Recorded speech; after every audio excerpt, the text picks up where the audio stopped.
Welcome to Vamshi TV. వర్షాకాలంలో bacteria, వైరస్లు, fungus ఇన్ఫెక్షన్ల దాడితో అస్వస్థతకు లోనయ్యే అవకాశం ఉంటుంది. ఈ కాలంలో మెరుగైన ఆహారం తీసుకోవడం ద్వారా ఇమ్యూనిటీని పెంచుకొని వ్యాధుల బారిన పడకుండా చూసుకోవచ్చునని నిపుణులు చెబుతున్నారు.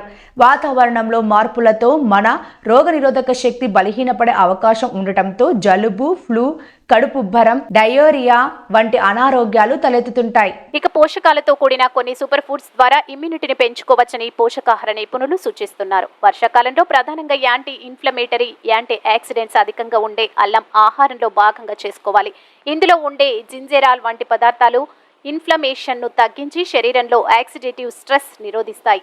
యాంటీ ఇన్ఫ్లమేటరీ, యాంటీ ఆక్సిడెంట్స్ సమృద్ధిగా ఉండే కర్కుమిన్ అనే పదార్థం పసుపులో ఉండటంతో ఇది మన ఇమ్యూనిటీని బలోపేతం చేస్తుందని న్యూట్రిషనిస్టులు చెబుతున్నారు. ఇక యాంటీ మైక్రోబల్, యాంటీవైరల్ పదార్థాలు కలిగిన వెల్లుల్లి కూడా ఆహారంలో భాగం చేసుకోవాలి. వర్షాకాలంలో తీసుకోవాల్సిన సూపర్ ఫుడ్స్ విషయానికి వస్తే అల్లం, వెల్లుల్లి, పసుపు, సిట్రస్, పండ్లు, పెరుగు, బాదం, పాలకూర, గ్రీన్ టీ, పప్పాయ, మష్రూమ్స్.